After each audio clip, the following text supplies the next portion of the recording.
Francisco García Talavera Casañas, que ven ustedes ahí, Macaronesia, Historias y Leyendas.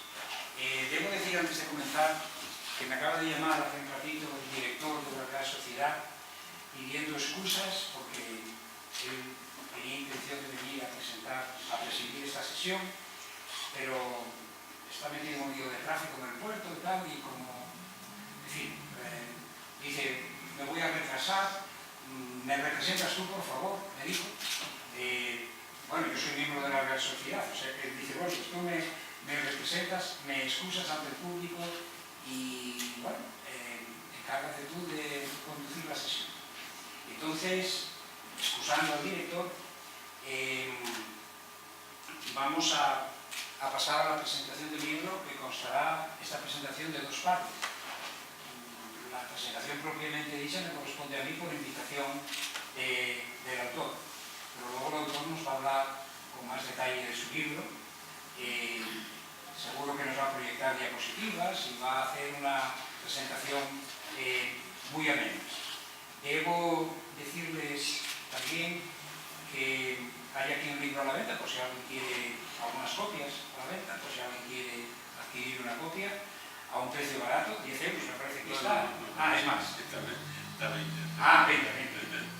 Bueno, bien, a 20 euros.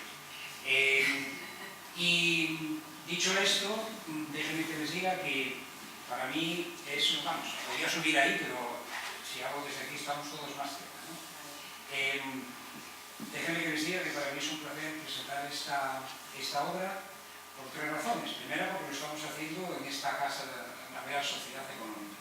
Ya hace un poco más de un mes fuimos Francisco y yo a presentarlo a la Real Sociedad Económica de Las Palmas, con gran éxito y repercusión en los medios. Y me complace que en esta casa, por iniciativa del director, que nos oyó a él y a mí hablando de que íbamos a Las Palmas a presentar el libro, y nos dijo, van a Las Palmas y no lo presentan también aquí.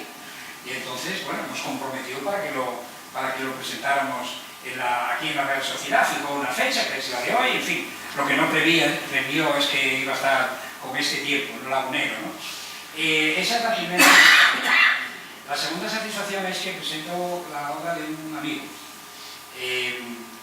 Yo seguía la pista de Francisco García Talavera desde hace tiempo porque publicaba un artículo sobre la Macaronesia, un tema que a mí me interesa mucho y espero que a más gente. Y aprendí pues, a conocerlo a través de lo que él escribía. Después fui a algunos actos en los que él estaba presente y luego hemos convivido también en viajes que hemos hecho como el de Las Palmas y he podido descubrir un montón de características de Francisco García Talavera que a mí me resultan muy estimulantes personalmente y bueno, nos hemos hecho amigos, así que para mí es una satisfacción presentar el libro de un amigo. Y en tercer lugar, estoy presentando un libro sobre la Macaronesia y tanto Francisco García Talavera como yo mismo y otras personas somos unos partidarios convencidos del futuro que tiene Canarias englobado en el contexto del Atlántico Medio, en esta constelación insular de naciones que llamamos la Macaronesia. Y por esta razón, por estas tres razones, pues para mí es una gran satisfacción estar hoy aquí presentando el libro. Debo decirles también que este libro que presentamos hoy es continuación de otro anterior. El otro anterior es este, editado por IDEA, Guanches ayer, hoy Canarios, apuntes de la historia e identidad de un pueblo macaronesio.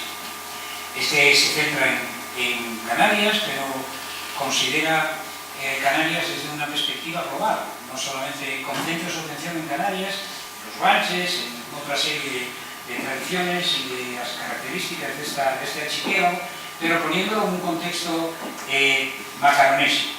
Es una colección de artículos que Francisco García Talavera ha ido publicando, acompañados de fotografías y en un estilo muy ameno, y, en fin, es otro libro que yo le recomiendo porque no tiene desperdicio. Y el que vamos a presentar hoy es este otro, en el que el autor amplía el foco, y ya no se centra tanto en Canarias, aunque se habla de Canarias, sino que contempla la Macaronesia los 5 archipiélagos, más que 4. Esa es una sorpresa que nos llevamos, porque él habla de las salvajes como un archipiélago, aunque no esté habitado por derecho propio, dentro de lo que es la Macaronesia. Y tiene las mismas características que el anterior, muy ameno, escrito en un estilo muy claro, ilustrado con fotos y donde él demuestra, habla, como se suele decir, usando el latinajo ex abundantia cordis, es decir, que es un hombre que se ve que le satisface hablar de la Macaronesia y habla con pasión de la Macaronesia, y además habla de lo que sabe porque se conoce todas las islas de la Macaronesia, o bueno, todos los archipiélagos y muchas de las islas, que ha visitado varias veces, y bueno, por lo que he podido hablar con él, su digamos, campo de interés ha ido más allá. Él ha estado, por ejemplo, en la isla Mauricio, él ha estado en las islas también del Atlántico Sur, y por lo tanto es un libro que refleja toda esa experiencia de campo, y no solo lecturas, que puede ser también muy interesante, pero él no habla solo ni principalmente de libros que ha leído sobre la Macaronesia, él habla de su experiencia personal en todas estas islas. Debo decirles también que este primer tomo fue prologado por Juan Manuel García Ramos, un excelente prólogo, y tengo el honor de prologar este otro, que me ha pedido él que lo hiciera, así que entre amigos anda el juego, porque García Ramos, que nos honra con su presencia aquí también, es un amigo. Bueno, debo decirles, voy a hablar primero de Macaronesia y luego de las historias y las leyendas. En primer lugar, el tema de la Macaronesia puede parecernos a todos sabemos lo que es la Macaronesia, y podemos creer que en Canarias todo el mundo sabe lo que es la Macaronesia. Y bueno, ya está un avión de Winter que lleva el nombre de Macaronesia, ¿no? Y podemos pensar que como nosotros lo sabemos, el resto del mundo lo sabe. Pues lamento decirles que no es así. Que yo me he llevado una gran sorpresa con ocasión de Campus África. La UNESCO nos ha invitado a Basilio Valladares y a mí a presentar esta iniciativa pues en París, en Budapest, en Washington, y obviamente en el contexto de presentar Campus África hablo de la Macaronesia. Suelen interrumpirme y decirme ¿qué es eso de la Macaronesia? Fíjense, además, la propia forma de hablar indica que no tienen mucha idea. Como hay una Micronesia, dice pues la Macaronesia, ¿no? Preguntan. Bien, está bien que pregunten, pero a mí me llama la atención o me sorprende algo que yo esperaba que se conociese, pues que no se conoce. Y la mejor prueba de que no se conoce la tienen ustedes, por ejemplo, en que yo les invito a que vayan a Google Maps y pongan Macaronesia. Y vean lo que les ofrece Google Maps. Les ofrece una pantalla plana en azul sin nada. Si quieren comparar, pongan Micronesia y verán cómo les sale todas las islas que forman la Federación de la Micronesia en el Pacífico. Y lo mismo con Polinesia, y lo mismo con Melanesia, les salen las islas. Pero Google no tiene mapa para la Macaronesia. Bueno, no lo tenía hasta ayer, no sé si hoy ya lo han puesto. Y en segundo lugar, vayan ustedes, por ejemplo, pueden entrar en las Naciones Unidas, que tienen una sección de mapas y cartografía, etc. Y pueden entrar en uno que son los geoesquemas de las Naciones Unidas. Los geoesquemas son los siguientes. Es un mapa que te presenta el mundo no solamente dividido en países y por supuesto en continentes, sino también en regiones. África del Norte, África subsahariana, etc. Europa del Norte, en fin, son regiones oficialmente reconocidas por las Naciones Unidas. Y ahí ustedes pueden poner Micronesia, bueno, no hace falta que lo pongan, porque en el mapa general ya lo ven, Micronesia, Melanesia, etc. Indonesia, por supuesto, y ¿cuál es la otra? Polinesia, aparece. Pero en el Atlántico no aparece la Macaronesia. Es decir, para las Naciones Unidas nosotros no existimos, la Macaronesia no existe. Pero es que tampoco existe ni para el Estatuto de Canarias, que acabamos de nuevo, ¿no? Aparece el concepto de atlanticidad, que es una novedad, y en eso ha tenido mucho que ver Juan Manuel García Ramos, que es el gran defensor del concepto de atlanticidad. pero me he llevado un pequeño chasco porque ni en la introducción ni en el articulado se menciona la Macaronesia. Sí se menciona la vocación atlántica de Canal, y me alegro mucho, por supuesto, porque este es otro tema en el cual Juan Manuel García Ramos y yo compartimos, bueno, y estoy seguro que Francisco García Talavera compartimos la misma perspectiva, ¿no? Es importante el concepto de atlanticidad, y queda bien recogido, tanto en el plano económico como en el cultural, como en el idioma, el español atlántico, reconocido. Bueno, ahí nuestro amigo hizo una gran labor en el Parlamento, estoy seguro, y por lo menos eso sí queda reconocido en los estatutos, pero no se habla de la Macaronesia en ningún momento. Y sin embargo, somos algunos, ojalá seamos muchos, los que estamos convencidos de que la proyección de Canarias ha llegado a un nivel de madurez social, económica y cultural que ya se nos queda pequeña, vamos a decirlo así, y tenemos que dar un salto, y lo lógico es dar el salto a la Macaronesia, que se está dando, hay un programa MAC, y desde el Parlamento de Canarias se han hecho encuentros de los parlamentos de la Macaronesia, es decir, se está haciendo bastante, pero no lo suficiente. Tengo un amigo en la universidad, con el cual me gusta mucho hablar de estas cosas, que me ha dicho una vez provocadoramente: la Macaronesia no existe. Digo, ¿cómo que no existe? Dice, no, porque los habitantes de los archipiélagos de la Macaronesia no se sienten macaronesios. Lo que me quiere decir es, hay que construir la Macaronesia, hay que crear un sentimiento de comunidad. Tenemos que vernos como habitantes de una isla, por supuesto, miembros de un archipiélago, pero también miembros de una constelación archipelágica que llamamos Macaronesia. Eso está por construir. Se está haciendo a todos los niveles, a nivel alto, a través de los políticos, etcétera, al menos desde el Parlamento, como dijo en una sesión que tuvimos en Campus África, en el Parlamento, la presidenta, se está haciendo un esfuerzo por dar visibilidad, es importante, a la Macaronesia, pero la mejor manera de construir la Macaronesia es de abajo arriba. Que la gente lo conozca, que la gente sea consciente de la comunidad cultural que formamos, y que la gente se sienta parte de esa comunidad, y lo otro ya irá subiendo ese sentimiento, y ya la política, digamos, reflejará algún día, las instituciones políticas reflejarán algún día a nivel oficial esa realidad. Bien, hay varios aspectos de la Macaronesia que a mí me interesan. Uno de ellos, no lo toca en este libro, estoy seguro que no es el último que escribió sobre la Macaronesia, ¿no? Es el origen de este término, porque todo el mundo asigna, y yo creo que con razón, pero fíjense que digo creo que con razón, todavía no me lo han demostrado, que este término Macaronesia compuesto, o sea, un solo término pero de estructura compuesta, fue acuñado por un naturalista británico, Philip Barker Webb, a mediados del siglo XIX.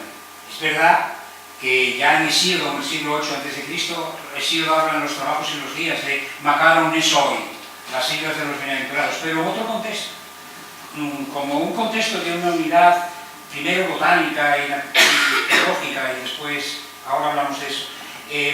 Este término fue acuñado y todo el mundo lo dice en todas las obras, pero hay un pequeño problema. Cuando yo veo estas obras, donde todo el mundo dice que el primero que lo acuñó fue Philip Barker Webb, yo no veo la fuente.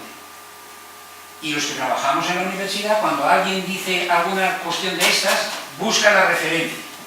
Y a mí me interesaba ir a la referencia, a ver dónde dice este señor que este supuesto autor que acuña el término Macaronesia, para ver en qué se basa para acuñarlo. Es decir, no me interesa tanto que él lo haya acuñado, sino, como lo ha acuñado, seguro que da una explicación de por qué propone ese término. Y eso es muy interesante también. Bueno, entre las cosas que haré cuando me jubile será buscar a ver dónde dice esto, porque nadie de los que ha hablado de la Macaronesia, por lo menos que yo haya leído, y he leído algunos bastantes, no menciona, dicen que fue Philip Barker, pero no dicen dónde. Claro que es bastante plausible, porque este señor, como ustedes sabrán, vino por aquí, pasó por aquí siguiendo la estela de Humboldt. Humboldt fue un gran referente para la gente que se dedicó a hacer exploraciones, sobre todo con un enfoque naturalista, Y él quiso, como Darwin también, influido por las lecturas de las obras de Humboldt, Cosmos y todo esto,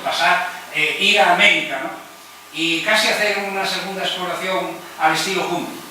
Pero fue a Madeira, pasó por aquí, y cuando llega aquí se dio cuenta de que no necesitaba ir más allá, que aquí tenía trabajo para toda una vida, que la riqueza paisajística y botánica, etcétera, era tan grande que no necesitaba ir más allá.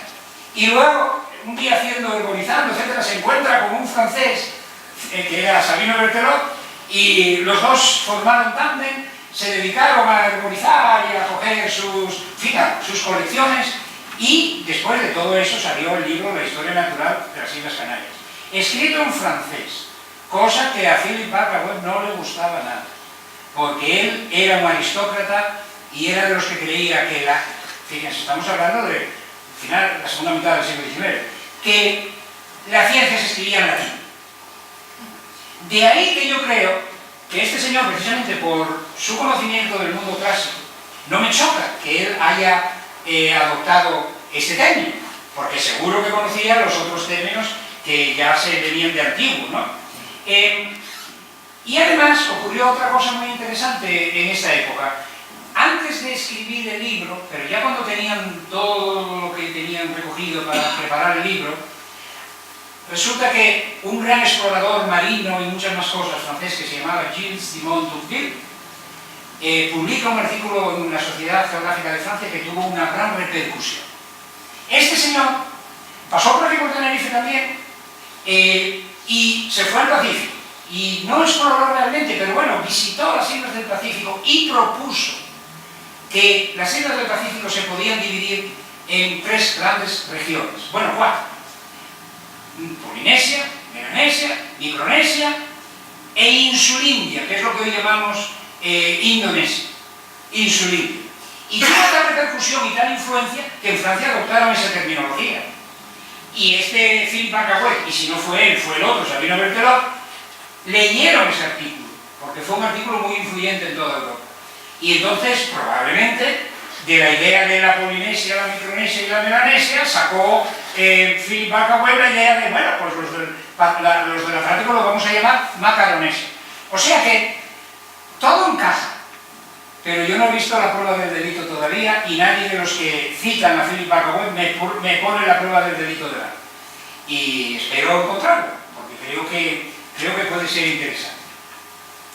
La Macaronesia ha tenido varias fases.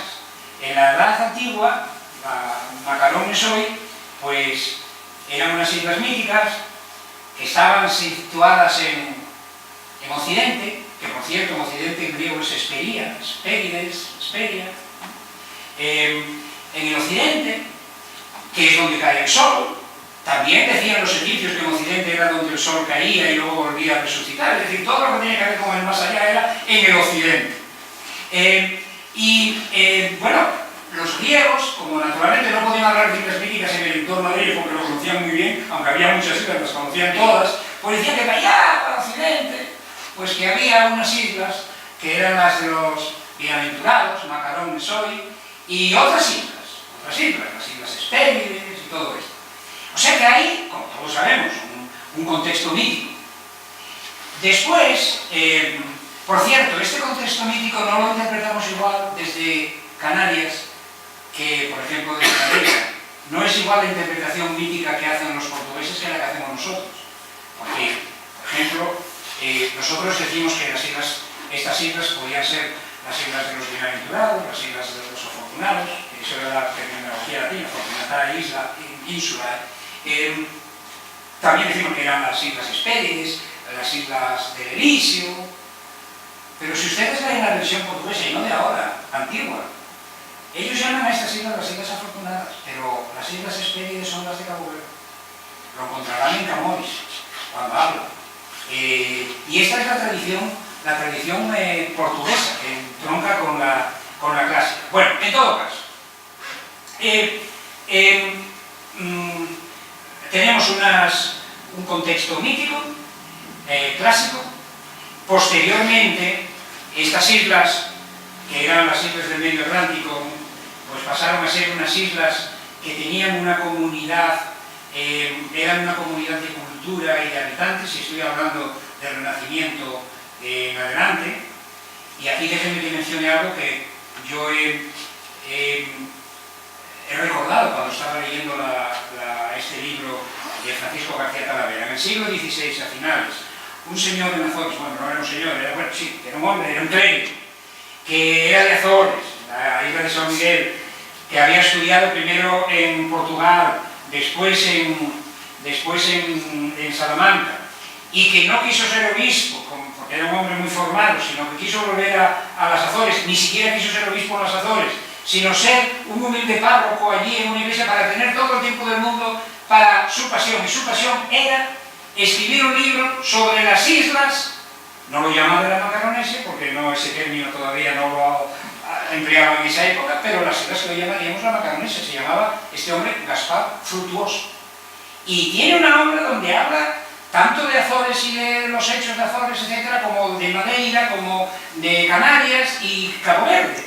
Era un hombre que, bueno, parte de su vida la pasó fuera y tuvo motivos para estar bien informado, pero también en Azores informaba. Cualquier barco que llegaba le preguntaba qué pasaba y tal. Tenía una información de Canarias, de Cabo Verde, etcétera, tremenda, como ustedes pueden ver.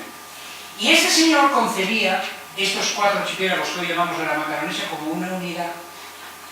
¿Se ve? Es como habla. Y señala algo que a mí me llamó mucho la atención, la solidaridad que había entre las islas. Menciona que en un momento dado hay en La Palma, está hablando alguien de Azores, hay una hambruna. Hay una hambruna. Y desde la isla de San Miguel equipan un barco con alimentos y lo mandan a La Palma para paliar la hambruna. Primero, se enteraron, tuvo que llegar las noticias a Azores. Y segundo, ellos se sintieron solidarios con La Palma y mandaron un barco equipado de alimentos.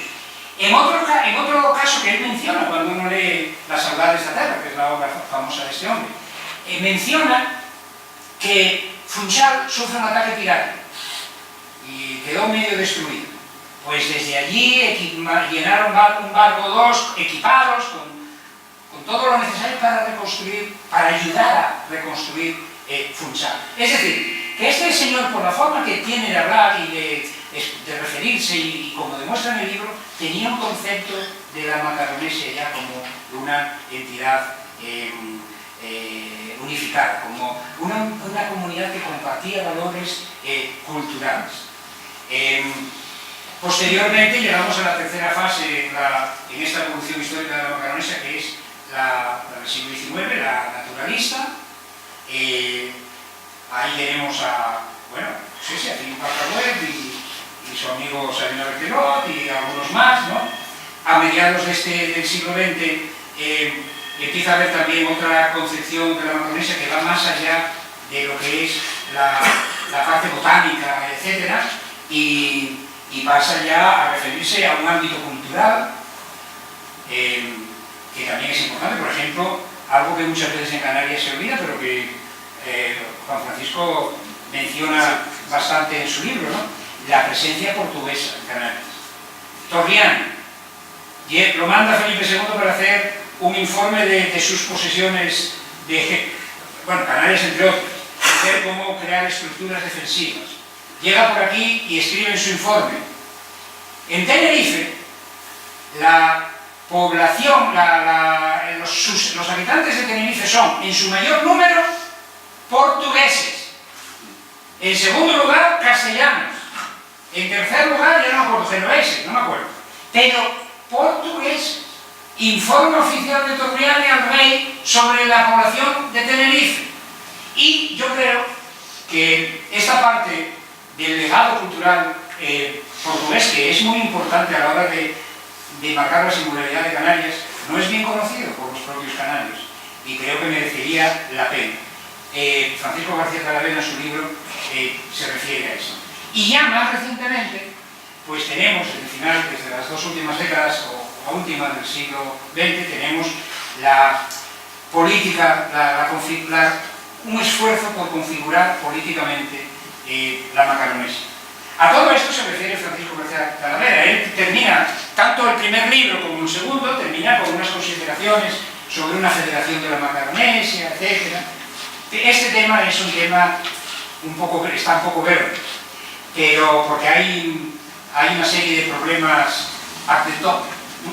Fíjense ustedes, Dios mío, en el año 2011 se convoca una reunión en Mindelo para crear la Unión de la Macaronesia.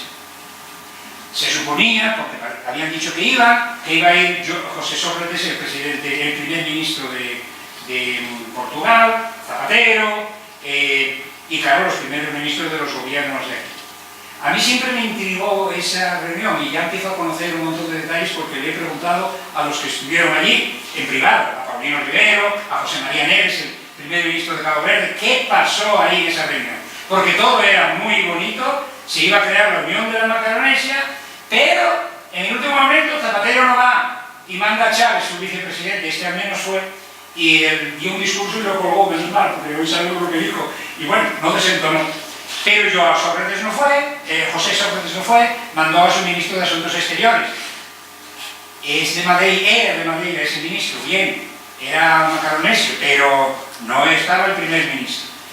Y de los que vinieron, Paulino Rivero y José María Neves, desde luego eran los que tenían mayor iniciativa, más entusiasmo y más ganas de sacar adelante la Unión de la Macaronesia, pero los de Azores es una característica de los açorianos que estoy descubriendo. Viven ahí en sus islas, en medio del Atlántico, con sus brumas y tal. Ven un poco esto de la Macaronesia con cierta indiferencia. Y los de Madeira tenían en ese momento un presidente que se llamaba João Jardim, Juan Jardín, que no estaba por la...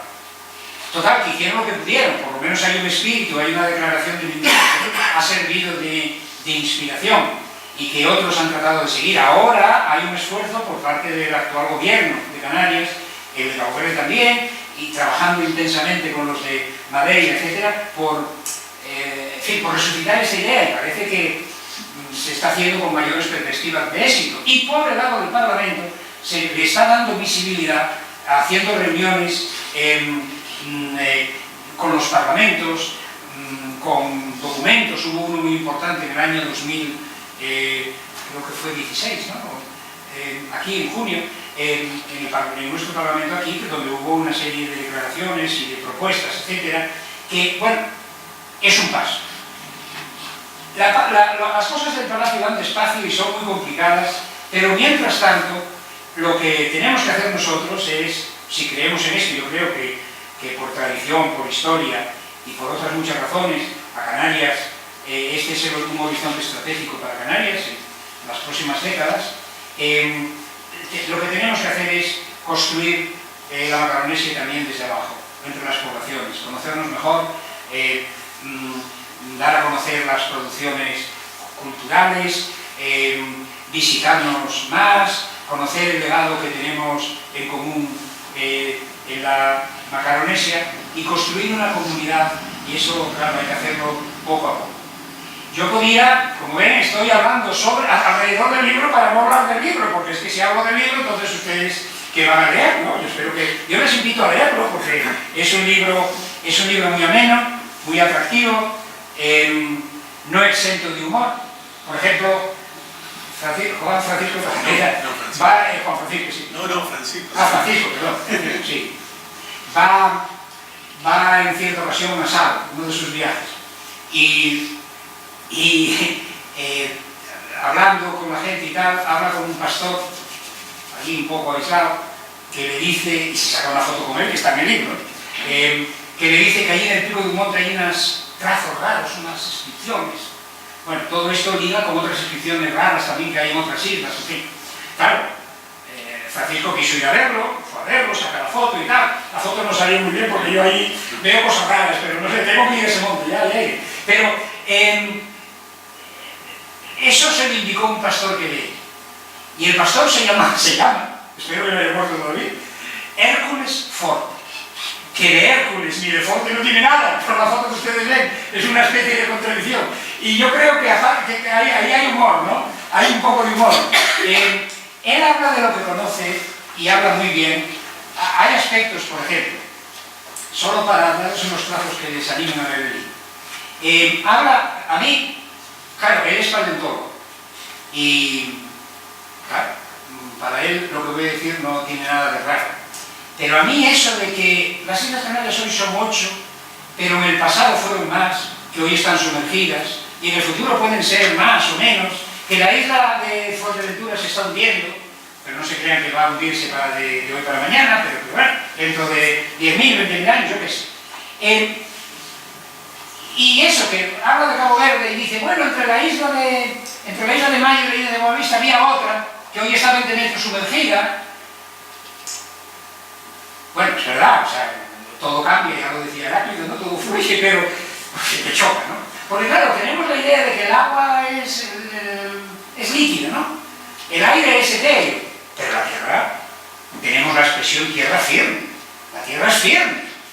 Pues ni la tierra es firme, ni hay nada seguro. Y yo leer cómo te presenta él la geografía, no la de hoy, que más o menos la conocemos, ¿no? Sino la de hace 20 años, etcétera. Como, por ejemplo, estas islas, en un momento que el nivel del mar estaba más bajo, estuvieron más cerca de África y por lo tanto era más fácil cruzar de África y eso pudo tener que ver no solo con digamos, las migraciones de pájaros y todo esto, sino también las migraciones de personas.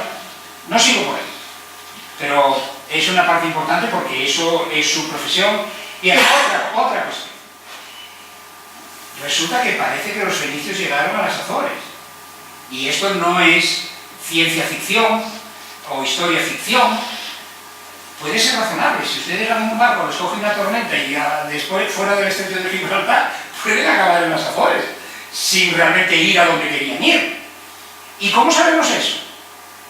Pues porque él narra, todo esto lo narra muy bien. En cierta ocasión se encuentran unos restos, la playa llevó mucha arena, quedan unos restos, se encuentran una vasija y encuentran unas monedas.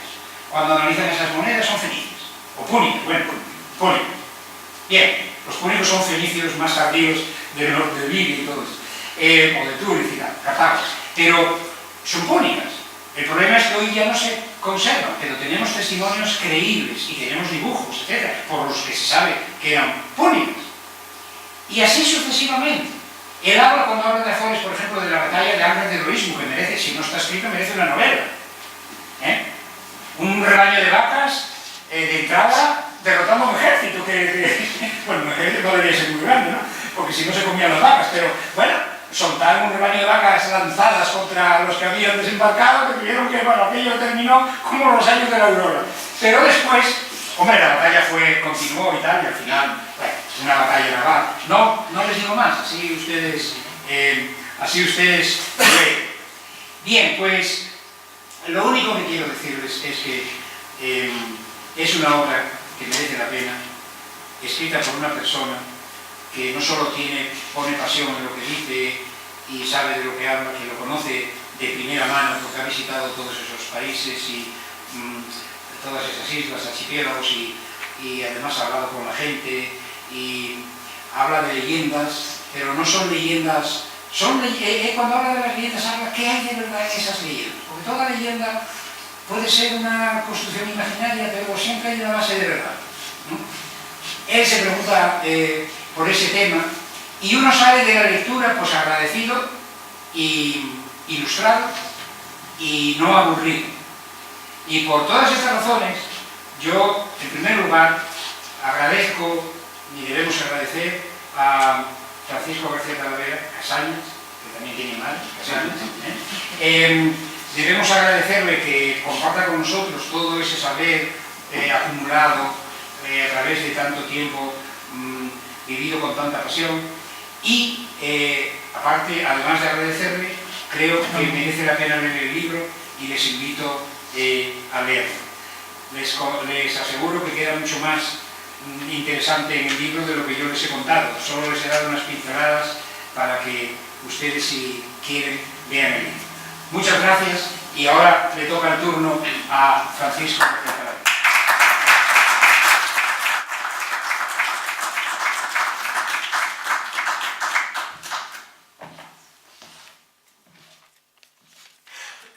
Bueno, buenas tardes.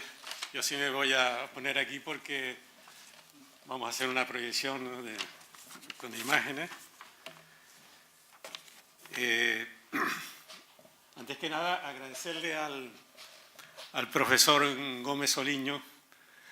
Y bueno, aprovecho para presentarlo, que el pobre pues no ha sido presentado porque, como antes bien dijo, se excusó el presidente de la Real Sociedad Económica, ¿no? El profesor Gómez Soliño es catedrático de lingüística inglesa, ¿no?, de la universidad, pero más que nada es que ahora hemos tenido la suerte de que el presentador de este libro y prologuista del libro, porque también hizo el prólogo del libro, que eso no lo dijo, pues ha sido nombrado Premio Canarias Internacional, o sea que Premio Canarias Internacional. O sea que ahora el día 30 de mayo, el Día de Canarias, pues le darán el honor ese. Además, él hizo mención antes a otro libro mío, el de Guanches ayer, hoy Canarios. El prologuista de ese libro, hoy presente aquí, Juan Manuel García Ramos, diputado en el Parlamento Canario, Premio Canarias también. O sea que he tenido la suerte que los dos libros míos han sido prologados por 2 premios Canarias. Y para mí es un honor. Bueno, pues empiezo, aparte de los agradecimientos, agradecerles a ustedes la asistencia en un día como hoy, tan desapacible, que hayan hecho el sacrificio de venir.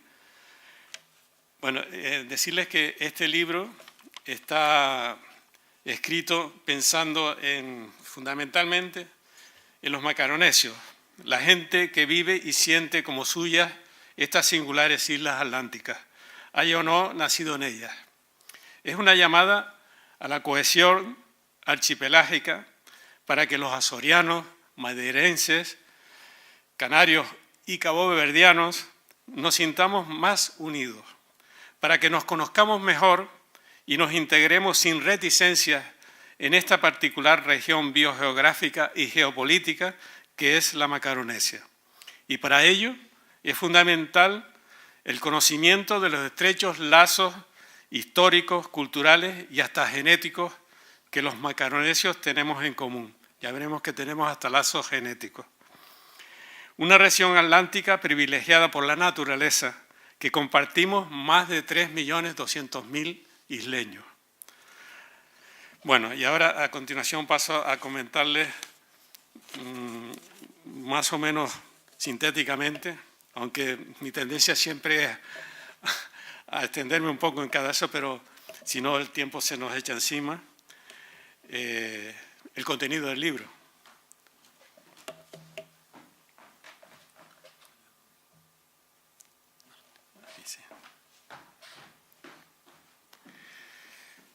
Bueno, aquí tienen la portada. El ámbito de la Macaronesia, ya lo explicó muy bien el profesor Gómez Soliño, pero ahí lo tienen representado. Al norte, una serie de archipiélagos del Atlántico Norte. Tenemos al norte Azores. Es un archipiélago muy alargado, ¿no? En concreto, estas 2 islas, en el contexto geológico, por aquí pasa la cordillera centroatlántica. Es una cordillera sumergida, pero por ahí está saliendo magma continuamente y se forman islas, porque todos estos archipiélagos tienen en común que son islas volcánicas, nacidas desde el fondo del mar, no tienen nada que ver con los continentes. Pues estas 2 islas, las más occidentales de Azores, que es Flores y Corvo, se están desplazando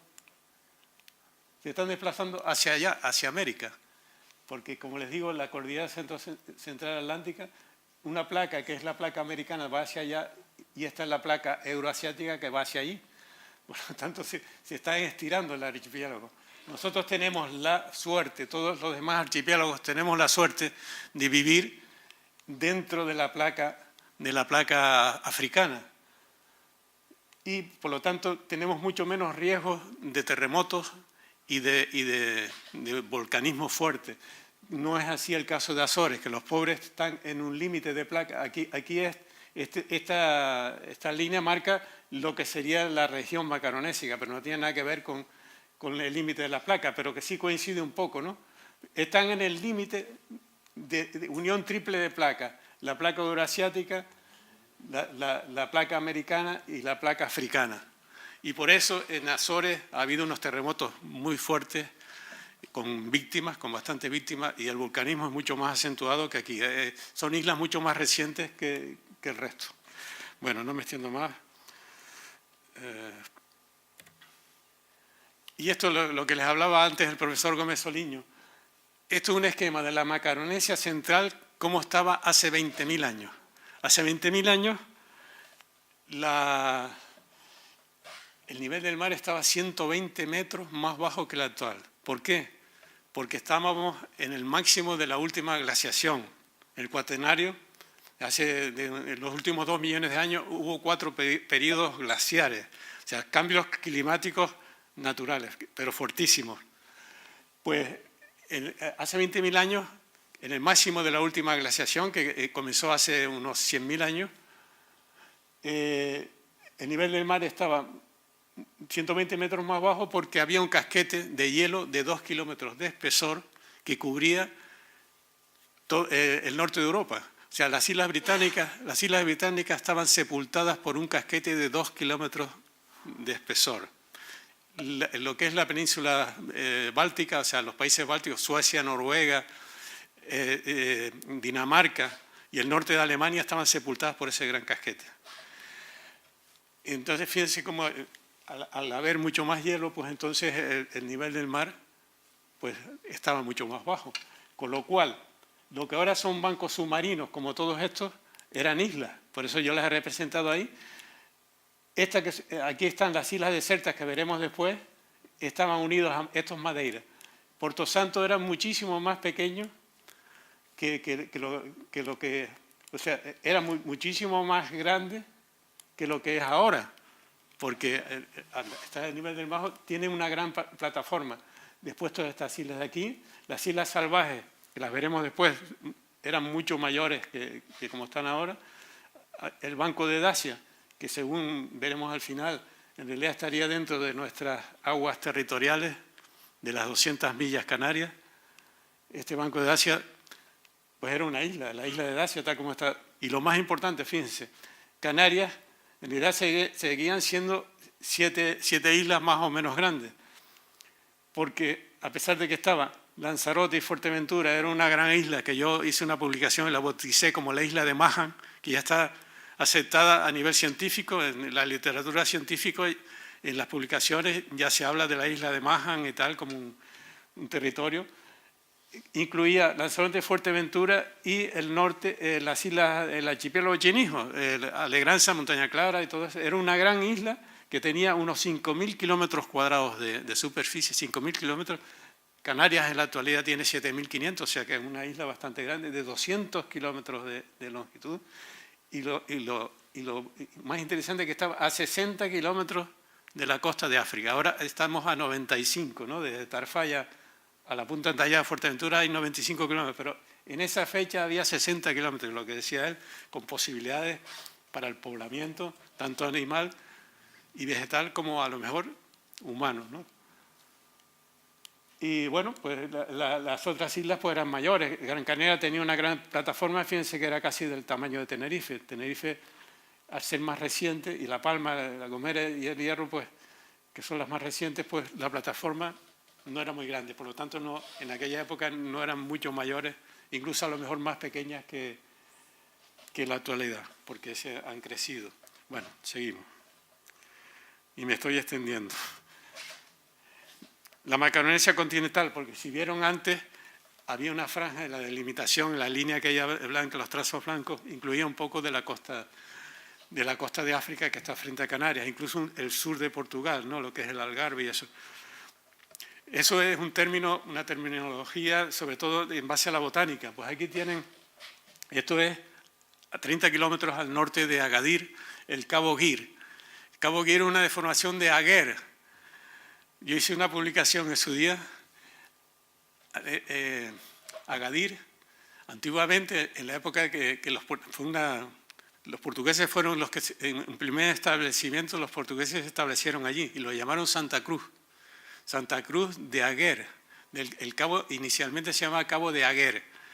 Y entonces hice una publicación que se llamaba Santa Cruz Aguere, haciendo un paralelismo, Santa Cruz de Tenerife con Aguere en la laguna y Santa Cruz Agadir con Aguere, que está a 30, el Cabo Aguer, que está a 30 kilómetros al norte. Pues en el Cabo Aguer, o Cabo Guir, lo llaman ahora, pues hay lo que llamamos un enclave macaronésico continental. Fíjense que prácticamente las mismas, hay Tabaiba, Los Cardones, Cornicales, lo que se encuentra en el piso bajo de aquí, de las islas, sobre todo en las zonas séricas, ¿no? del sur de las islas, Lanzarote, Fuerteventura, Yarulaga, de todo, pues. Aquí lo tienen. Entonces, es un ejemplo de que la conexión biogeográfica que hay entre la Macaronesia continental de ahí han venido pues, el poblamiento vegetal y animal. En algunos casos ha venido de lo que tenemos enfrente, de la costa de África, ¿no? Pero no solamente eso. Fíjense, esto es una foto del antiatlas. El antiatlas, fíjense lo que hay ahí. Son en unos escarpes de casi 1000 metros, son unos escarpes enormes, ¿no? Yo me he asomado por arriba, que es un monte que hay un pueblo en las faldas de esa montaña, se llama Agadir Ashgal. Es un pueblito que tiene en un patio, tiene un drago. Ashgal es como llaman ellos los bereberes del antiatlas. Ashgal llaman al drago. Y la especie esa se llama Dracaena ashgal. El nombre que le dieron a la especie es ashgal. La nuestra es Dracaena draco, Dracaena draco, ¿no? Pues fíjense, hay miles, y están precisamente en esos escarpes. Fíjense que también están los cardones que veíamos antes en el Cabo Guir. Hay cardones también, muy parecidos, es una euforbia, ¿no? Muy parecido a los que tenemos, al de Fuerteventura sobre todo. Están ahí porque ahí no pueden llegar las cabras, porque las cabras es el principal enemigo de los dragos, ¿no? Han desaparecido en muchos sitios de Canarias precisamente debido a las cabras, ¿no? Ya desde la época de los guanches ya empezaron a desaparecer. Y aquí se conservan dragos salvajes en muy pocos sitios, entre ellos en los roques de Anaga, en el roque de dentro, en los roques de las Ánimas, por Taganán, en los sitios muy escarpados, porque ahí no pueden ir las cabras, ¿no? Tenemos eso, pero aparte de eso, en la Macaronesia continental, esto en pleno desierto de Mauritania, miren lo que hay ahí. Estas son las mismas tabaiba que tenemos aquí, la tabaiba dulce, la euforbia balsamífera, en pleno desierto. Y fíjense, unas poblaciones también de centenares o de miles. Eso es Macaronesia continental, ¿no? En la antigüedad, bueno, ya explicó un poco, ¿no? Vamos un poco más rápido. Este es el rey Juba II, que era el rey de la Mauritania, pero de la Mauritania romana, de la época romana, que estaba dividida en dos: Mauritania tingitana, que es la parte más occidental, lo que es Tánger ahora, todo el norte que fue el protectorado español en su momento, y la Mauritania cesariensis, que estaba más allá, ya era un poco de Marruecos y también Argelia y todo eso. Y después ya estaba el África propia, que era de los romanos, que era lo que es Túnez, que después fue Cartago al principio y los romanos ya lo conquistaron, ¿no? Bueno, pues este señor mandó una expedición a reconocer, ya él tenía noticias de esas islas que hablaban míticas de los griegos, de los romanos y tal, mandó a explorar esas islas, a ver. Y entonces llegaron y todo esto está reconocido y publicado por Plinio, que era un historiador, geógrafo y eso, romano, de la época romana, que murió precisamente en la erupción del Vesubio. En el año 79 se acercó tanto a la erupción y, de eso y murió en esa erupción, con todos los que murieron también, de Pompeya y Herculano y todo eso, una erupción muy violenta, ¿no? Bueno, pues todo eso está recogido, que es la primera vez que se nombran las islas las Islas Canarias, o sea, las afortunadas, las nombran como afortunadas, pero ya les da nombre a cada una, ¿no? Nombres latinos y eso. Esto es haciendo unas investigaciones paleontológicas en la isla de La Graciosa, en el año 2000 o 2001, ¿sí? Me encontré en medio de un yacimiento paleontológico un nivel que estaba un poquito encima de ese nivel paleontológico con fósiles marinos. Aparecieron pues fragmentos de ánforas, que es eso que ven ahí, esto es un trozo de ánfora, esta es la parte de arriba, ¿no? de lo que sería el gollete, pero englobado todo en una pasta, en una matriz de arenisca, es arena consolidada, pero casi todo, no sé, se desprendió eso de aquí, vamos a ver, que casi todo lo que tiene estos fragmentos son de concha, de una concha que veremos ahora, que es un molusco con el que se obtenía bueno, esto fue datado y daba 900 antes de Cristo. Con lo cual, únicamente, claro, eso está todavía un poco en stand-by porque se dataron 2 fragmentos nada más, ¿no? Uno dio 900 y otro 1000 y algo antes de Cristo, que eso únicamente podía ser de la época de los fenicios. Pero bueno, hasta que no se investigue más, pues eso está pero no es la única datación que se tiene de esa época, porque en Lanzarote ya el profesor Pablo Atoche ha obtenido dataciones de lo que él ha encontrado ahí, de yacimientos antiguos de Lanzarote, de 900 también, de 900 antes de Cristo, o sea que no, la cosa no está muy descabellada. Este es el molusco que los fenicios, la célebre púrpura, obtenían la púrpura de este molusco y en el Mediterráneo de otras 2 tipos, especies de un grupo de los murícidos, que era el Mures brandaris y el Mures trunculus, ¿no? Pero este es el más abundante y del que obtenían la púrpura la más apreciada de todas, que es el color rojo vivo, rojo sangre, ¿no?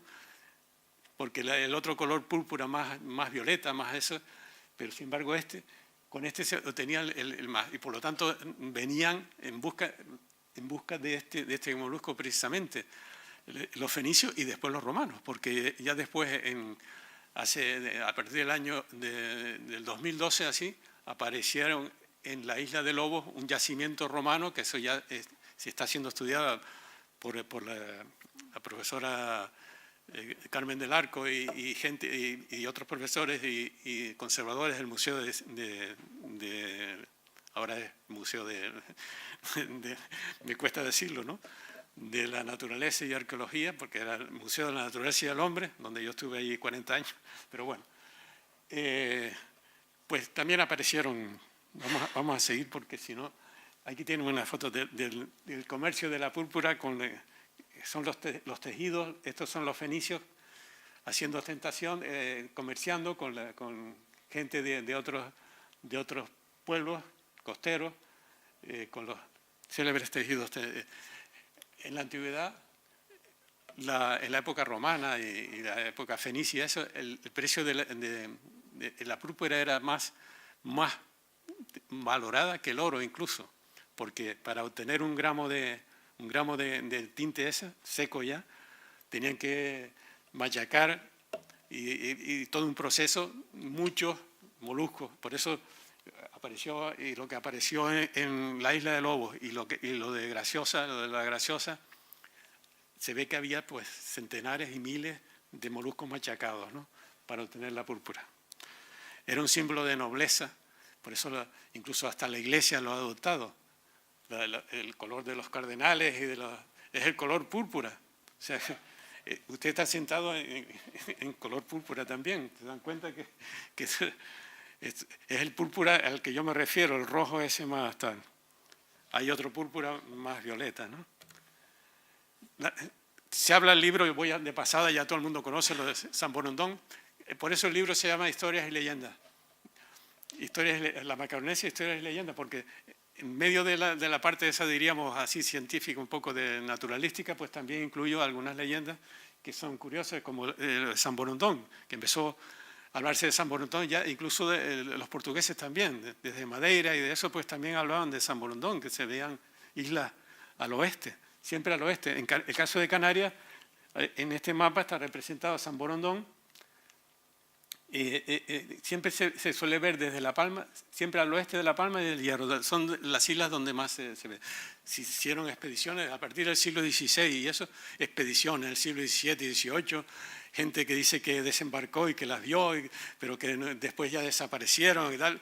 Total que hicieron incluso mapas, hay mapas incluso Torriani hizo un mapa, un esquema de la isla y todo eso, pero bueno, en fin, todavía queda en plan leyenda, porque San Borondón, la realidad es que San Borondón nunca existió, lo que pasa que son reflejos, son como una especie de espejismo y posiblemente pues, se refleja en el mar, se refleja en algunas condiciones especiales atmosféricas, incluso hasta nubes pueden parecer una isla, ¿no? Lejana y tal, una nube antes. Bueno.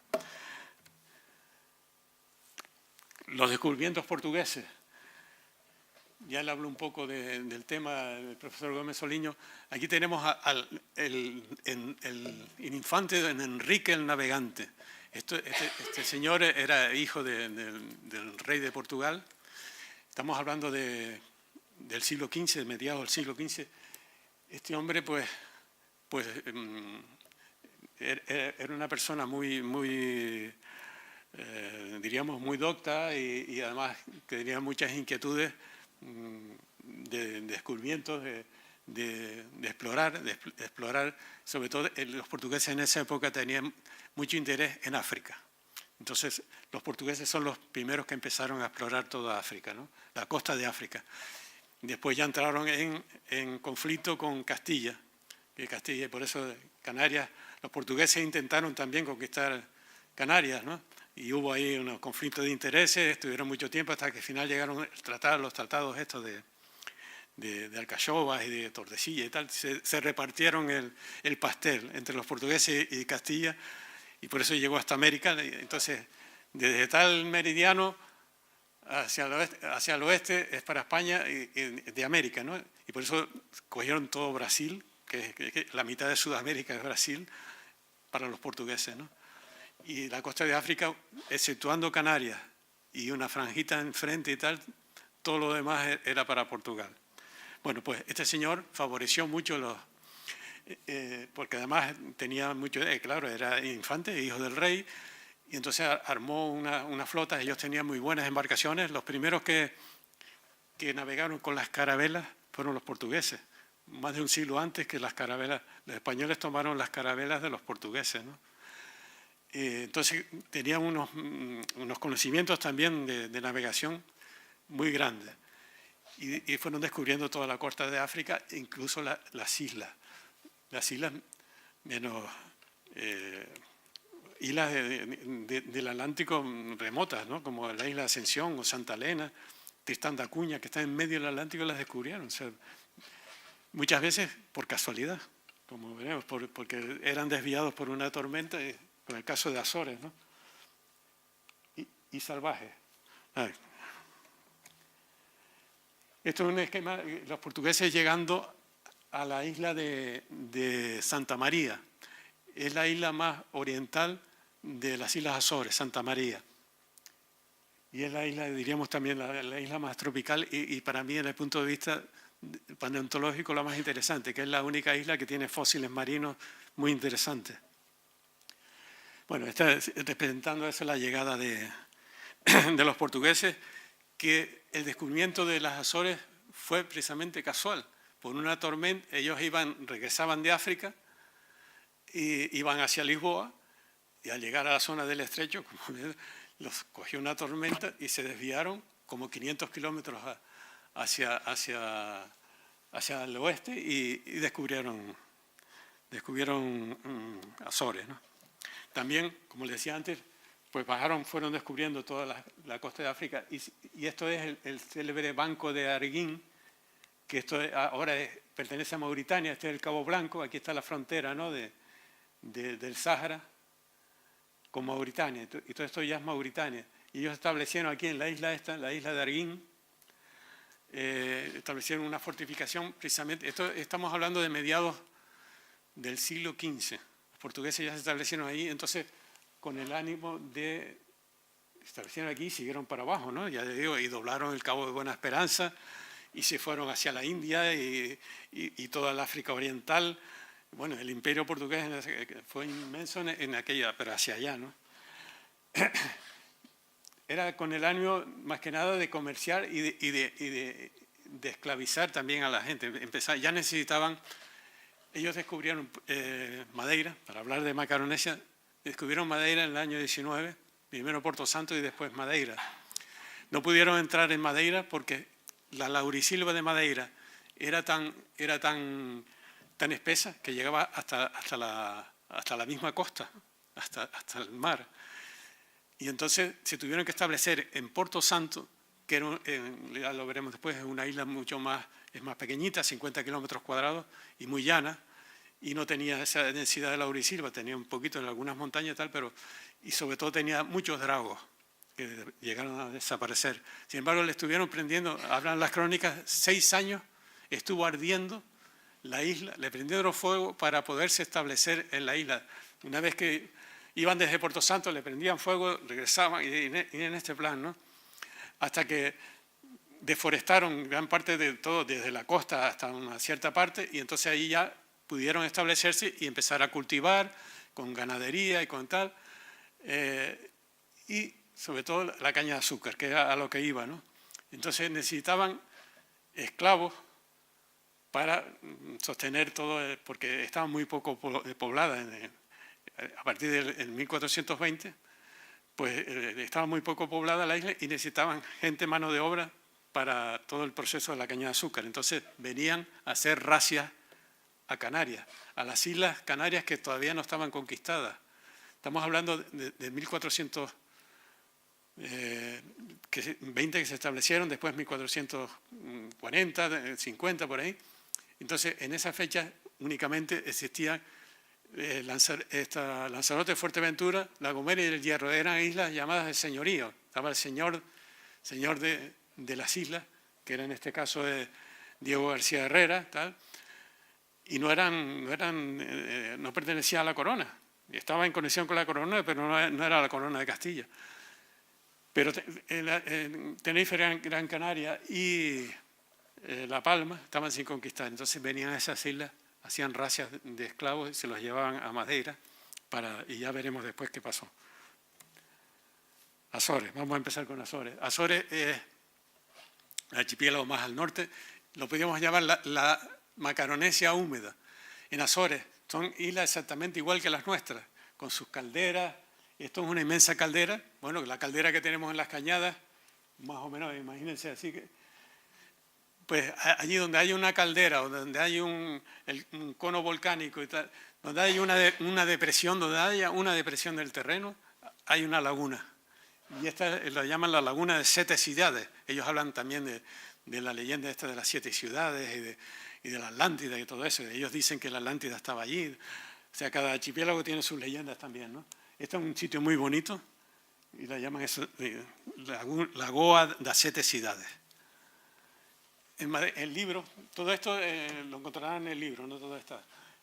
En el libro hablo de la célebre, una erupción que hubo en la isla de Fayal, cuya capital se llama Horta, y de ahí viene el apellido Dorta de aquí.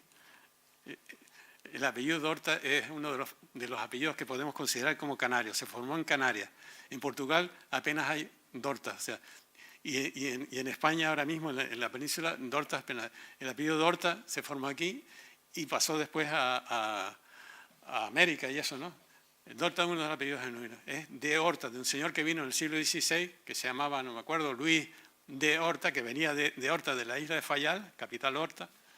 Y ahí ya, bueno sí, le dije que no me iba, pero siempre me enrollo, porque enlazo una cosa con la otra. Pero, bueno, a ustedes yo creo que tampoco les disgusta mucho que digan, bueno. Esta era una erupción que duró un año entero, prácticamente un año, desde septiembre, o incluso un poco más de un año, desde septiembre del año 57, es el volcán Capeliño. Fíjense en este faro. Del faro este para abajo está prácticamente en un acantilado, por eso está el faro, un acantilado para la navegación, ¿no? Un acantilado bastante de más de 100 metros de desnivel, ¿no? Pues precisamente el volcán, que duró, como les digo, un año, desde septiembre del 57 a octubre del 58, ahí salió en el mar y se formó una isla, como el volcán submarino del Hierro. Lo que pasa es que estaba más cerca y por eso la lava consiguió aflorar y formar y que el mar no lo dispersara y se formó una isla que después ya se unió al resto de la costa y ahora forma como una pequeña península, ¿no? Y está bastante desgastada por el mar. El volcán Capeliño. En realidad causó unos grandes destrozos, por eso le decía antes, ¿no? Como 3.000 personas se vieron afectadas, todas las poblaciones de los alrededores, porque la cantidad de ceniza, esto se elevó casi 1 kilómetro, la ceniza volcánica y el lapil y todo, empezó a llover ceniza y sepultó. Y este coche ya está empezando a cubrirse de la ceniza, ¿no? Y mire cómo quedó el faro. Esto es una foto sacada por mí en el año 2002 o 2003, por ahí. Fíjense, ya casi el faro tenía como 2 o 3 pisos, ¿no? Fíjense, llegó esto ya sepultado totalmente, la parte alta ya destruida, todo. O sea, también a los alrededores había unas casas de unos balleneros, porque en esa era como una especie de puertito, y los balleneros desde arriba divisaban si venían ballenas. Tal. La pesca de la ballena en Azores estuvo hasta los años 70, finales de los 70. O sea, ahí se permitía la pesca de la ballena, ¿no? Hay pueblos balleneros. Bueno, lo que les comentaba antes el profesor Gómez Soliño, en el siglo XVIII, en 1749, apareció una publicación de un sueco, Johan Podolin, acerca por esas fechas hubo un temporal. Él se encontraba en la isla de Corvo, que era una de las dos que yo les decía que se están alejando hacia América, una isla muy pequeñita, tiene como 20 kilómetros cuadrados nada más, más pequeña incluso que la Graciosa. Ahí apareció, después de un temporal muy fuerte, una edificación, y en medio de esa edificación aparecieron unas vasijas, y en una de esas vasijas aparecieron unas monedas. Entonces él se las dieron a él, porque él no fue el que las encontró, y lo avisaron y tal, porque era un científico, un letrado de la época aquella. Se las dieron, entonces él las envió precisamente a un gran numismático que había en España, que era el padre Flores. Entonces él, ahí incluso yo creo que lo nombra, ¿ve? Ahí dice Padre Flores de Madrid y tal. El sueco, pero se lee más o menos Padre Flores Madrid. Y este hombre le dijo, estas son monedas púnicas, o sea, cartaginesas. O sea, entonces, claro, el interés es muy grande y tal, que pintaban esas monedas. Entonces, la posibilidad existe. Como les decía que las Azores fueron descubiertas por una casualidad, un temporal, iban hacia Lisboa y desviaron tal, pues los fenicios iban a las Casitérides, que están por allí, por el norte de Europa, o sea, por las Islas Británicas y eso, iban a buscar el estaño y los minerales interesantes, estratégicos en aquella época, el estaño, pues también pudieron sufrir esos temporales que los desviaran y recalaran en las Islas Azores, o sea que es posible. Eso está todavía en stand-by y se tiene todavía como una especie de leyenda. Las monedas eran de este tipo, ¿no? Con la figura, son monedas púnicas típicas. Esta es Tanit, que es la diosa, la equivalente a la Astarte, a la Afrodita, a Juno y todas esas, ¿no? De la mitología griega, romana y todo eso, ¿no? Y en el reverso un caballo, que esto es típico de los cartagineses, y una palmera datilera, y una espiga, etcétera, ¿no? Eso es muy típico. Madeira. Le pongo por encima, esto es lo que define a Madeira. Madeira es una isla que estuvo densamente poblada, ahora quedan pues algunos manchones por algún lado y tal, pero está totalmente deforestada, casi toda la isla, precisamente por eso, ¿no? Entonces, se cargaron, una pena, se cargaron la laurisilva que había ahí, pero bueno, Lo importante es que todavía allí llueve mucho, la pluviometría es mayor que aquí en Canarias, en Azores por supuesto que muchísimo más, y sobre todo las islas estas de Corvo y Flores es 4.000 o 5.000 litros al año, ¿no? Aquí cayeron, entre ayer y hoy cayeron como 40 litros creo, ¿no? Allí son 4.000, o sea que, bueno.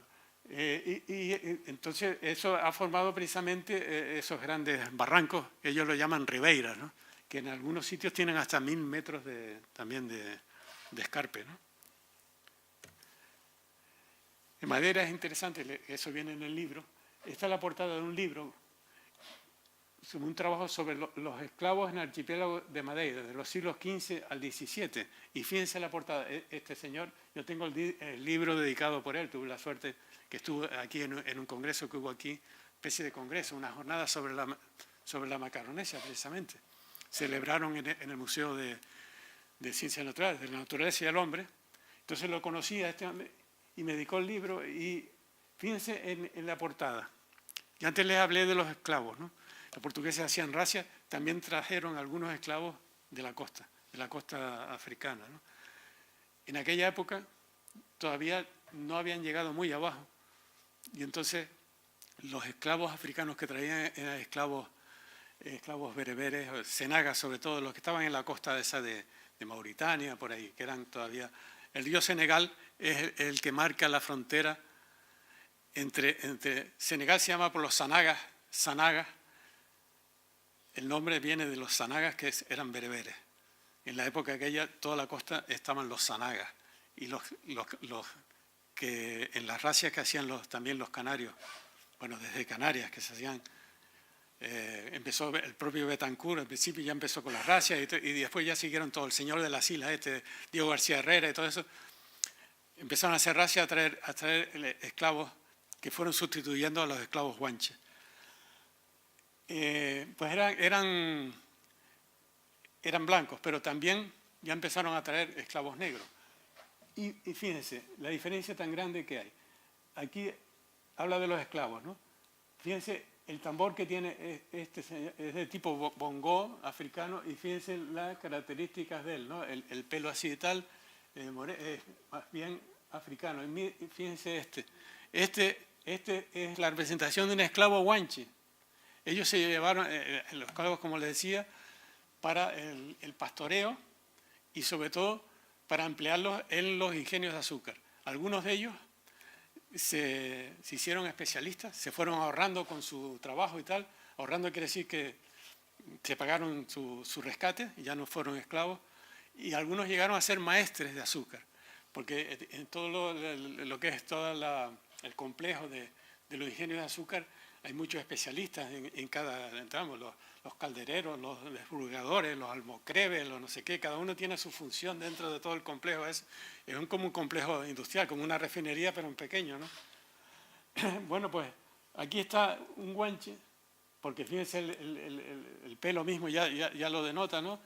El tambor, fíjense en ese tambor con un solo palo, y ese es el tambor gomero o el tambor herreño, que es el tambor herreño y el tambor gomero y el mismo baile del tambor y lo que es el baile del tambor gomero y todo eso viene de los guanches.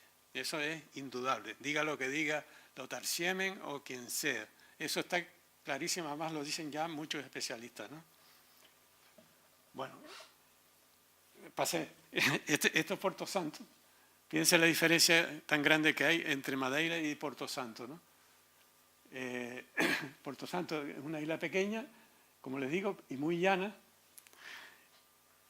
Y ahí veremos después que el interés que tiene Porto Santo. Ahí es donde primero se establecieron los portugueses, recién llegados, y después ya se fueron a Madeira, ¿no?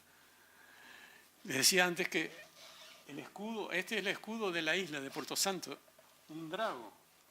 Un drago ahí como tema central de la isla. Y ahora no hay dragos en Porto Santo. Hay algunos creo que han plantado, pero ya no son los dragos salvajes. Eran unos dragos enormes. Y eso le permitieron. Y eso está en la crónica, lo dice el mismo Frutuoso, Gaspar Frutuoso, que hacían los portugueses cuando se establecieron en Puerto Santo, la pesca, hacían embarcaciones con troncos de dragos grandes, los vaciaban un poco, la madera flota bastante y cabían hasta 6 pescadores dentro, con su aparejo y con su pescado y todo. Y le ponían una vela también, hacían embarcaciones. Y esto mismo lo dice Torriani, que fue nombrado también por el profesor Gómez Soliño, Leonardo Torriani, que era un ingeniero contratado para hacer las fortificaciones en la época de Felipe II, fortificar las islas y tal, Canarias, ¿no? Para recibir, o sea, defenderse contra las otras potencias, véase Francia, Inglaterra, etcétera, ¿no? Torriani decía que los canarios, los antiguos canarios de Gran Canaria, los guanches de Gran Canaria, yo los llamo guanches a todos, para mí eran guanches todos, nada de aborígenes, ni de indígenas, ni nada, así es como se han conocido siempre, incluso a nivel científico, hasta mediados del siglo pasado, todo el mundo decía guanches, hablaban de guanches para todas las islas, ¿no? El que únicamente fueran guanches los de aquí, yo también lo pongo un poco en stand-by, ¿no? Porque nadie asegura de que únicamente los de aquí eran, porque hay topónimos en Gran Canaria. La necrópolis más paradigmática, diríamos, necrópolis con la cantidad de túmulos y eso, está en Gáldar y se llama la necrópolis de la Guancha. Hay un caserío en las afueras de Teror que se llama Guanchía. Un Guanarteme, el antecesor del célebre Fernando Guanarteme, se llamaba Egonaiga Guanche Semidán, que era del clan de los Semidán, porque este se llamaba Tenesor Semidán, antes de ser bautizado como Fernando Guanarteme, era Tenesor Semidán, el Guanarteme de célebre Guanarteme. Bueno, ya me estoy extendiendo. Y todo empezó por los dragos. Pues que Torriani decía que los canarios hacían embarcaciones con troncos de drago, igual que se hicieron los portugueses después, que seguramente se leyeron a Torriani, porque aprovecharon el drago para hacer eso, y le ponían una vela cuadrada tejida con junco y con hojas de palma también, con hojas de palma, y hacían una vela cuadrada, con lo cual se aventuraban, decía Torriani, a Tenerife y a Fuerteventura, la parte de Jandía, a robar, decían, que iban ahí a robar, realmente a robar ganado o lo que sea, con esas embarcaciones hechas con troncos de drago. Las islas desertas, pues ahí tienen, son estas que están cerca que antes son 3 islas, ¿no? El Gran Deserte y tal, Bullo, que están muy cerca de Madeira, ¿no? De la punta de San Lorenzo. En esas islas, pues aquí tienen los guanches que capturaban de esclavos, pues les decía antes que los empleaban, unos los empleaban en la ganadería y a otros los empleaban como esclavos para los ingenios de azúcar. La ganadería los aprovecharon también. Entonces, esta cabra que ven aquí está en el museo, disecada en el Museo de Funchal, la capital de Madeira. Y esta que tiene aquí, este es un macho y esta es una hembra, macho cabrío. Fíjense la analogía tan grande que hay entre los dos. Esta está en el Museo Canario como la cabra que tenían los guanches. Esto está sacado de la cabra que duró hasta no hace mucho tiempo. Creo que ahora están tratando de reintroducirla en la Caldera, en La Palma. Esta es la cabra típica, diríamos, todavía sin mezcla con las nuevas cabras que trajeron de la península, ¿no? Y fíjense que es exactamente igual. Esta es la cabra de las desertas. En las desertas, ahí se conservó, porque claro, los portugueses también trajeron cabras del continente, pero en las desertas pusieron, eso está también documentado, llevaron las cabras de los guanches y las dejaron en las desertas, ¿no? Salvaje. Esta es una foto, no se me ve muy bien porque está sacada a través de la ventanilla, la saqué yo. Dio la casualidad de que el avión pasó en la ruta desde Canarias a Lisboa, pasó exactamente por encima de Salvaje. Esta es la Salvaje grande. Tiene como unos 2,5 kilómetros, es pequeña, pero pero es bastante alta, ¿no? Es muy acantilada, 100 metros de acantilado por todos lados, muy inaccesible, únicamente hay una pequeña bahía aquí que ahora la veremos. Casi siempre el mar está malo y es muy difícil de desembarcar. Y todo esto de arriba es como un portaaviones, porque es una meseta grande y únicamente tiene 2 o 3 volcanes y lo demás es bastante llano. Esta mancha que tiene ahí son de moluscos terrestres, fósiles diríamos. Es una extensión grande, toda llena de que uno va pisándolo y va pisando esto, ¿no? Te da pena que vayas cachando las conchas de los moluscos terrestres. Testimonio de otras épocas más lluviosas y tal, ¿no? Esta es la única zona de desembarcador. Esto es una zona, es un día excepcional porque, como yo les digo, las veces que yo he desembarcado ahí no la hemos visto y deseado porque está siempre mal, ¿no? Pero ese era un día excepcional, que esa vez desembarcamos y estaba fantástico, ¿no? Este que tiene aquí es el compañero Lázaro Sánchez Pinto, que me ha acompañado en casi todas las expediciones que hemos hecho a medio mundo. Siempre hemos estado juntos, ¿no?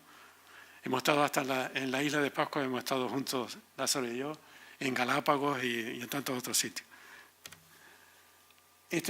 Aquella era la salvaje grande, ¿no? La que se veía desde el avión, y esta es la salvaje pequeña, que es otra isla más pequeñita, de menos de 1 kilómetro cuadrado, muy llana. Esto es un yacimiento que estudiamos nosotros por primera vez, yacimiento paleontológico, con fósiles de unos 130.000 años, con una fauna tropical, que ahora está viviendo, esa fauna está viviendo más al sur, ¿no? Es fauna de Cabo Verde, etc. Y sobre todo esto de aquí, que esta isla está rodeada toda de bajas y arrecifes, ¿no? De rocosos y tal.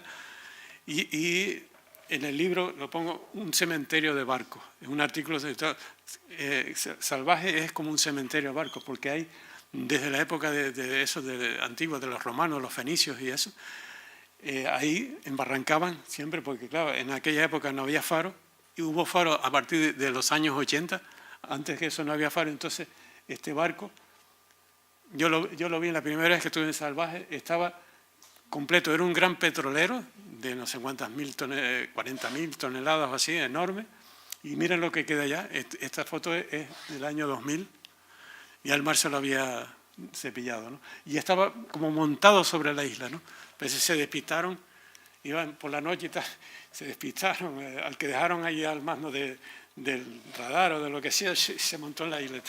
Bueno, la leyenda de Salvaje está protagonizada por este señor. Este es el pirata o corsario William Kidd.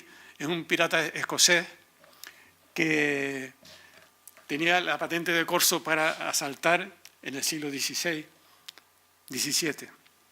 Asaltar todos los galeones españoles cargados de oro y de plata y de joyas y tal.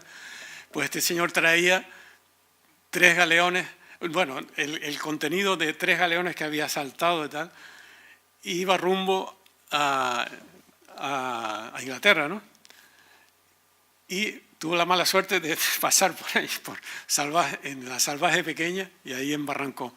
Entonces hay una leyenda desde el siglo XVII, y además auspiciado incluso por la corona inglesa, por el almirantazgo británico y todo, con las noticias que le llegaron, expediciones para buscar en las Islas Salvajes el tesoro de este hombre, porque dice el único superviviente, parece que lo llevaron a Tenerife y tal, y allí antes de morir dijo que habían enterrado el tesoro en las Salvajes y tal. Entonces ha habido búsquedas de ese tesoro y nadie lo ha encontrado, pero de distintos países, ¿no? Incluso desde España, ¿no? Canarias, como todas las demás, les pongo esta foto porque para mí es emblemática. Yo tuve la suerte de como geólogo, estar con el equipo de geólogos en la última erupción que hubo en tierra, porque la última fue la esta del Hierro, ¿no? Submarina, pero esto en tierra, en la erupción de Teneguía, en el año 71, Esta foto la saqué yo, y aquel señor que ven aquí, ahí con las manos así en jarra y tal, es don Telesforo Bravo. Y estaba ahí cerquita, bueno, yo estaba también allí cerca, y nos estaba cayendo, estaban pequeñas bombas, la pili, ceniza, nos estaba cayendo encima y temblando el suelo. Yo a veces tenía que parar porque temblaba y salía desenfocado eso, o sea que era impresionante. Pero el espectáculo es tan grande, sobre todo lo que más impresiona, los que hayan tenido la suerte, que no mucha gente ha tenido la suerte de presenciar una erupción volcánica tan cerca, es impresionante. Y lo que más impresiona es el sonido, más que, porque yo por la noche también lo vi, por la noche es espectacular no ver aquello y tal, pero el sonido que sale de ahí es un sonido indescriptible, no se parece en nada, es un rugido de la tierra, parece que no tiene parangón, y eso impresiona porque es continuo. Parece como respirando la tierra y de repente ¡pum!, lanza eso y después vuelve otra vez, y así, ¿no? Es impresionante. Bombas, ¿no?, a distancias grandes. Los guanches. Bueno, de los guanches ya todo el mundo sabe, tampoco nos vamos a entender. Esto está en el libro, es un grabado del siglo XVIII, de la célebre, puede ser, esta es la célebre cueva de las 1000 momias y tal, un visitante extranjero que consiguió que los guanches le enseñaran esa cueva, ¿no? Se habla de que habían centenares de momias, unas puestas así de pie, porque estaban ya, se decía que estaban apergaminados, ¿no? Las momias estaban apergaminadas, y otras todavía en el proceso así estaban en camastros, ¿no?, en el suelo. Y ahí se ven los guanches enseñándole a estos señores del sombrerito, y estos son guanches, ¿no? Eso, ¿no? Los guanches, pues... Los guanches, hay un señor que no está de acuerdo conmigo, pero bueno, eso. Esta es escritura líbico-bereber que está en el Hierro y en todas las islas. Es alfabeto, estos son palabras, ¿no? Escrito, esto está en el Hula, pero también estas mismas palabras están fue descubierto no hace mucho en la Restinga. En el Hierro hay otro yacimiento con grabados rupestres, y también aparecen estas dos mismos signos, no más, sino simplemente estos dos. Algo que dicen que tienen en común en los dos yacimientos, ¿no? Bueno, que para mí los guanches vinieron del norte de África y eran libios, por eso la escritura era líbico-bereber, y bueno, no me extiendo más tampoco. La conquista, que duró un siglo, porque fíjense que la conquista de Canarias empezó en Lanzarote en 1402, con los normandos, ¿no?, Jean de Betancourt y todo eso, y acabó en Tenerife en 1496, prácticamente un siglo. Toda la conquista de América duró menos de un siglo. Fíjense, los españoles tardaron menos en conquistar toda América que lo que tardaron en conquistar Canarias. ¿Saben cuándo empezaron a conquistar? Yo decía antes, los normandos que hicieron con Lanzarote y Fuerteventura en cuestión de un par de años, ¿no? En 402, en el 404 ya estaba Lanzarote conquistada a base de sus artimañas y de tal, y engañaron a los esos, tal, bueno. Y Fuerteventura también, ofrecieron más resistencia a Fuerteventura, pero también los conquistaron porque no estaban muy poblados, y las armas que tenían eran piedras y palos, y los otros ya con armas ya de... Y después también el Hierro, que fue muy fácil también de conquistar, o sea que no fue conquistada en realidad, porque fueron allí, pactaron con ellos y tal, con el rey que había allí. Y La Gomera, en La Gomera también más, porque los portugueses estuvieron ahí bastantes años y se hicieron con dos cantones de La Gomera, los del norte de Mulagua, de lo que es Hermigua y Vallehermoso, y los del sur fueron los que eran castellanos, ¿no? Bueno, al final estaba bajo el conde de Hernán Peraza, que era también descendiente de Diego García Herrera, que eran los señores de la isla. Las islas Lanzarote, Fuerteventura, esto no lo sabe mucha gente, pero fue así. Lanzarote, Fuerteventura, La Gomera y el Hierro fueron islas feudales hasta las Cortes de Cádiz, hasta bien entrado el siglo XIX, islas feudales. El señor de las islas. Eran los señores, el conde de La Gomera, el otro de tal, de Lanzarote, no sé qué, eran señores feudales. Esto es la Torre del Conde, porque ahí hubo una rebelión, los gomeros habían pactado, el llamado pacto de colatación, que eran los dos cantones que habían pactado, que eran Orones, los del sur, de La Gomera, habían pactado con los castellanos, pero los otros se iban con los portugueses, ¿no? Y entonces al final se rebelaron porque hubo ahí y mataron al conde de La Gomera, porque tuvo relaciones, Hernán Peraza tuvo relaciones con una princesa o una gomera, ¿no?, de los guanches gomeros, y ellos habían pactado. El pacto de colatación quiere decir que no tienen relaciones del mismo cantón, y ellos consideraban con que eso fue una afrenta muy grande y tal. Total que se lo cargaron, lo esperaron por fuera cuando estaban con relaciones con la princesa esta, y lo esperaron por fuera y lo lancearon desde arriba y se lo cargaron.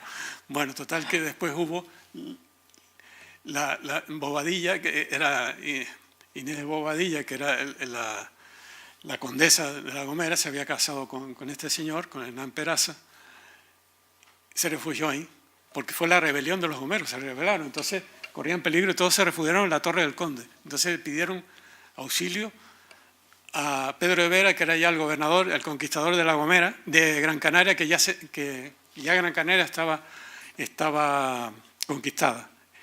Acabó la conquista en 1483. Y sin embargo,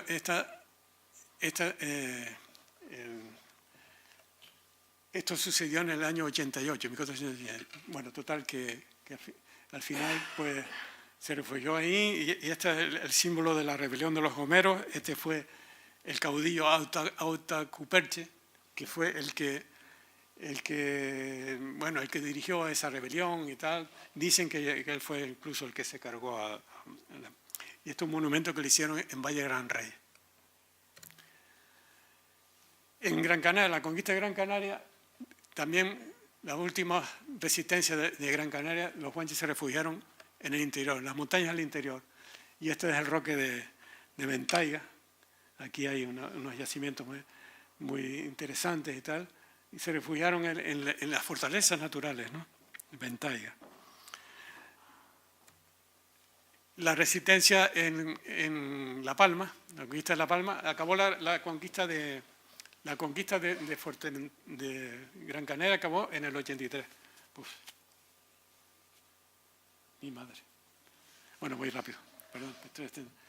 Bueno, pues ya voy rápido.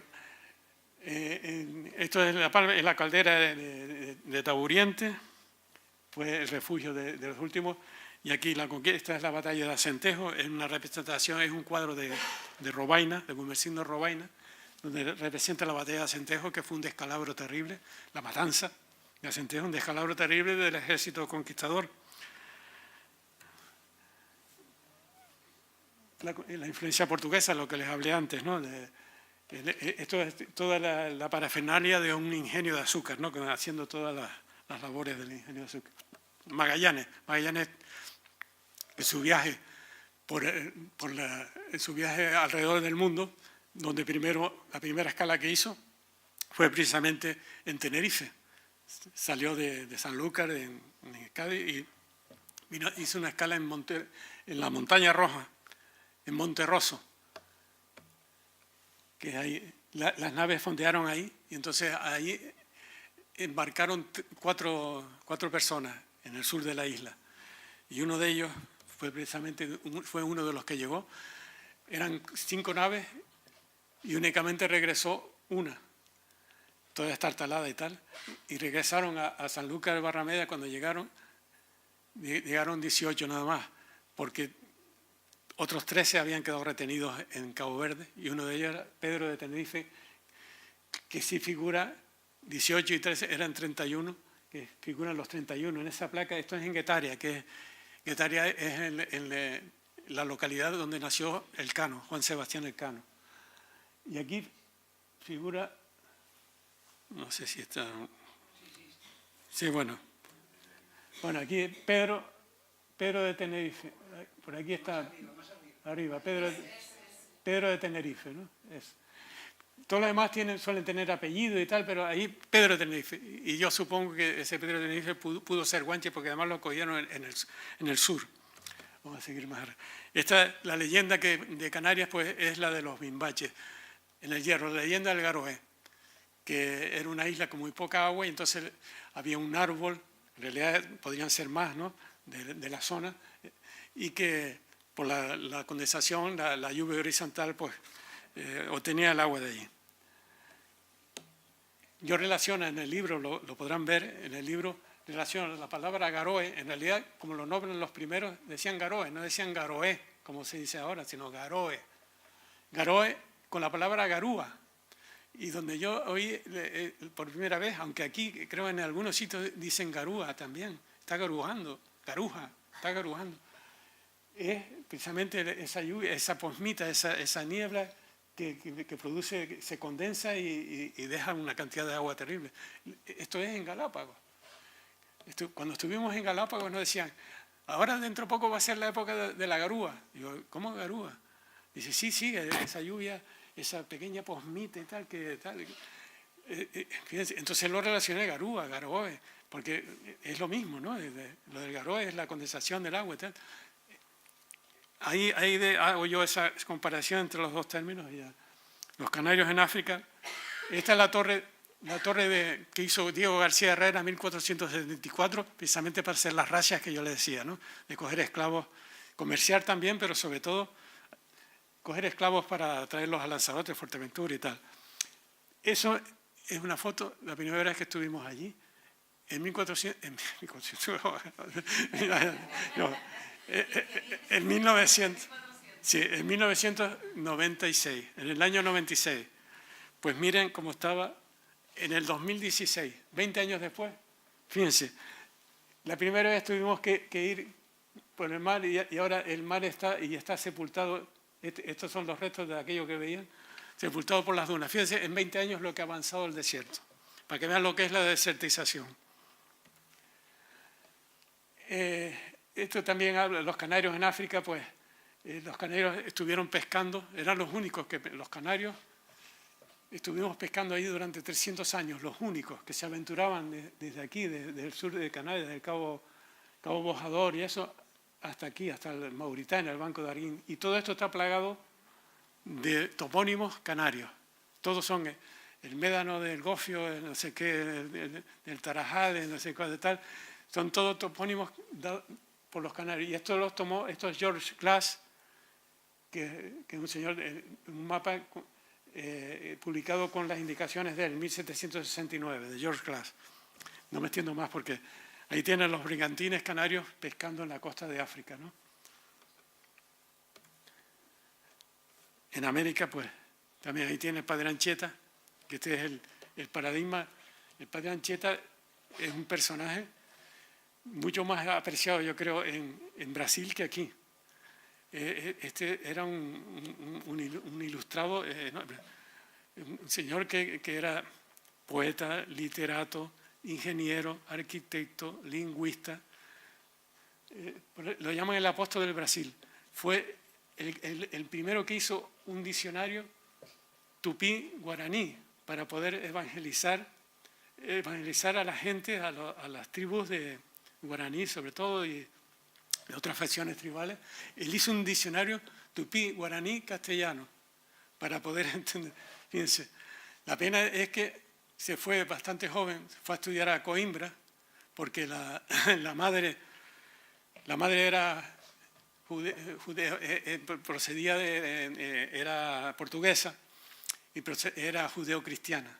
Entonces, en la época aquella eran más tolerantes en Portugal con los judeos cristianos, los nuevos que llamaban cristianos nuevos y tal, que eran más tolerantes que aquí, y estudió en Coimbra. Y ese conocimiento del portugués y todo eso, pues ya de ahí pasó a Brasil, y lo llama el apóstol de Brasil. Fue el cofundador de las dos ciudades más importantes de Brasil, que es Sao Paulo y Río de Janeiro. Las dos fueron cofundadas por este señor. Lo llaman también el apóstol del Brasil y el fundador de la literatura brasileña también. O sea, es impresionante lo que hizo este hombre. El padre Anchieta nació, la casa está ahí en la plaza del Adelantado, está la casa de padre Anchieta, ¿no? Él nació en 1526. Bueno, y esto, te lo pongo esta diapositiva, esto es en la Plaza de la Independencia de Montevideo. Se las pongo porque, fíjense, estas palmeras son palmeras canarias. Y esa palmera, Montevideo, fue fundada por canarios, por familias canarias. La mayor parte procedían de aquí, de La Laguna. Eran de Tenerife, pero la mayoría de La Laguna. Y fundaron la capital, que es hoy de Montevideo.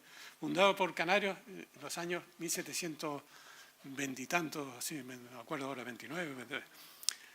Fundaron Montevideo y llevaron, pues sí, y estas son seguramente algunas palmeras centenarias, no sé si serán las originales, pero tal.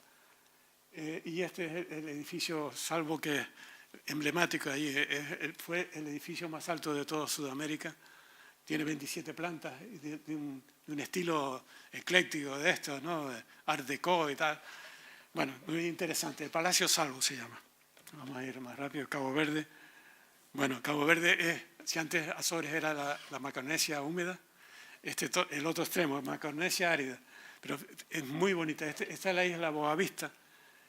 Tiene playas de arena blanquísima. Este es un sitio, se llama Herbatao, que ahí se han hecho programas de seguimiento de las tortugas marinas, etcétera, ¿no? Lo que él comentaba antes, hace 20.000 años, lo mismo que existía la isla de Manhattan, hace 20.000 años, cuando el nivel del mar estaba a 120 metros más abajo, esta es la de Boa Vista, la que veían antes, esa tan bonita, y esta es la isla de Mayo. Pues en medio había una isla que ahora está sumergida, pero existía esta isla, y entonces yo en el libro la bauticé como Isla Górgada, porque también una de las llamaban también, aparte de las Hespérides, llamaban a las islas estas las Górgadas. Pues entonces la llamé Górgada a esta gran isla de 3.000 kilómetros cuadrados. Esto tampoco paso por encima de la leyenda de los Ravelados, era una comunidad, sobre todo de gente que en los años 50 del siglo pasado, pues seguían los padres, es una comunidad religiosa que seguían un cristianismo muy ortodoxo. Los padres que llaman los padres pretos o padres de la terra eran negros, ¿no? Eran caboverdianos, el 80 o 90% son negros o mulatos, pero entonces eran los padres pretos y seguían ese tipo. Y entonces Portugal empezó a recelar ya de esta gente, porque dice que estaban predicando que tenían que ser libres, que no sé cuánto y tal, y mandaron ya una congregación de padres blancos, portugueses. Entonces la gente eso no lo aceptó mucho, y muchos de ellos se refugiaron en las montañas, esto es en la isla de Santiago, que es la isla principal, en las cumbres de Santiago, ahí se refugiaron ellos, y todavía existe esa comunidad de los Ravelados.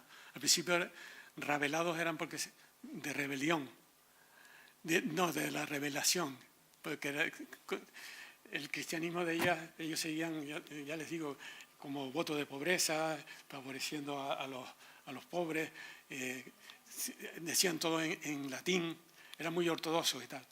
Y después al final eran ya los rebelados porque la rebelión. Sigo.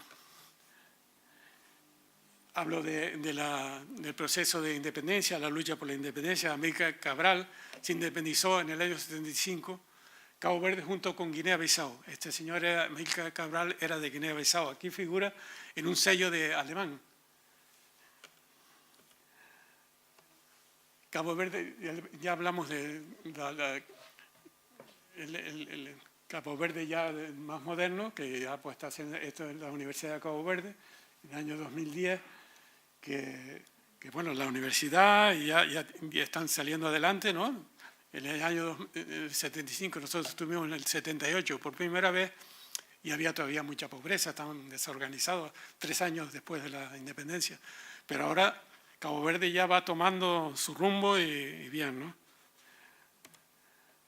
Cristóbal Colón, nombro en el libro muy por encima, ya ustedes ya lo verán en el libro si quieren, que partió hacia lo mismo que Magallanes, la primera escala, pues Colón, para el descubrimiento, la primera escala, salieron de Cádiz, San Lucas Barrameda, pero la primera escala sí, y se llevó también material y personas y todo, y víveres de La Gomera, ¿no? En 3 de los 4 viajes que hizo Colón pasó por eso. Esta es una de las fotos que hay muchos retratos de Colón, pero todos son distintos, o sea, nadie sabe exactamente cómo era Colón.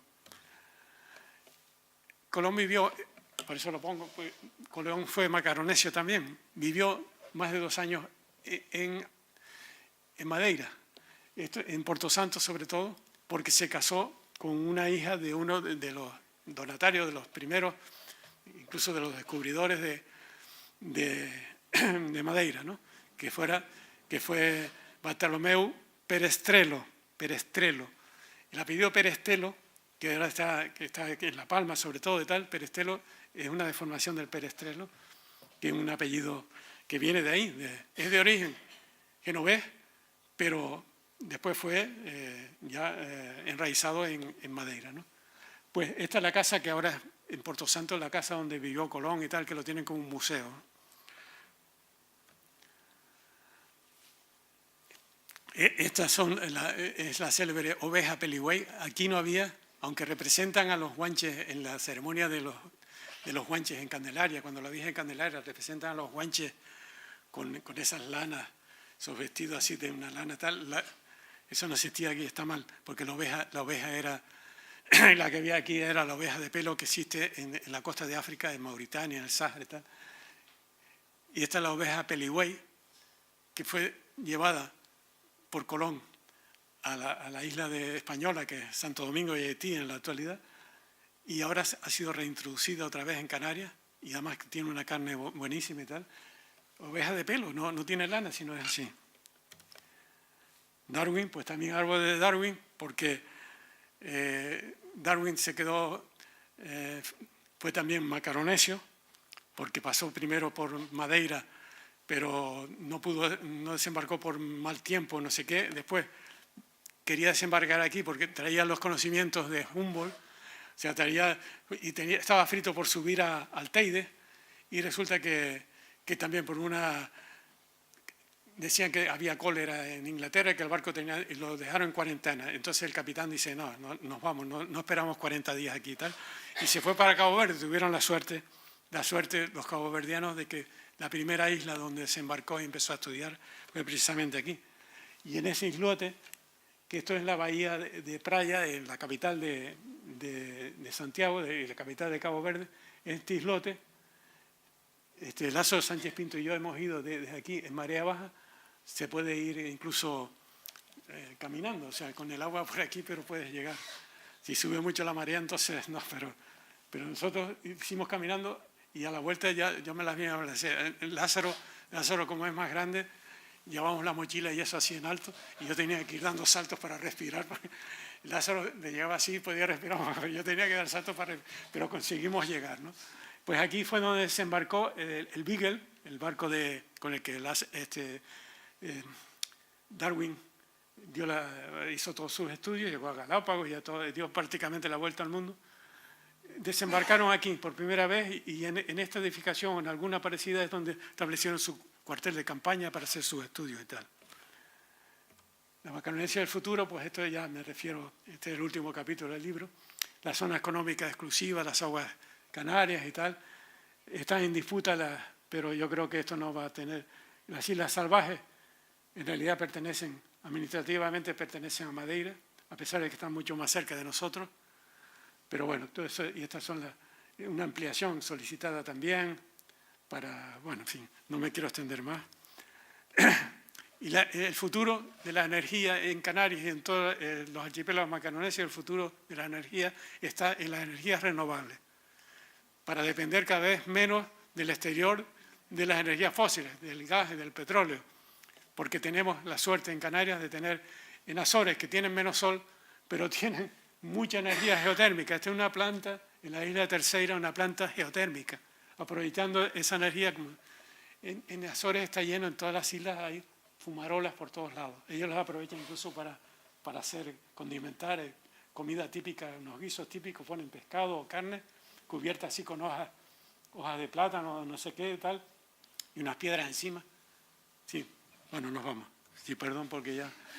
Esto es un referente que es la Gorona del Viento en el Hierro, un referente de energías renovables, ¿no? Y las comunicaciones. Finalmente, como decía antes, el deseo es que, como decía el profesor Soliño, que cada vez haya más cohesión entre todos los archipiélagos. Y ya se ha logrado que Vinter está volando entre las islas de Cabo Verde, ya se hizo con el mercado, vuela entre islas de Cabo Verde y entre Canarias y Cabo Verde, y también está volando a Madeira y entre islas, entre Madeira y Puerto Santo lo está cubriendo Vinter ya también. Eso ya es un primer paso en comunicaciones, porque antes era un disparate. Había que ir a Lisboa. Si querías ir a Madeira, tenías que ir a Lisboa. Me pasó a mí, tardé 2 días en llegar a Lisboa, que en 1 hora se llega directamente desde Tenerife. Es que es impresionante, pero bueno.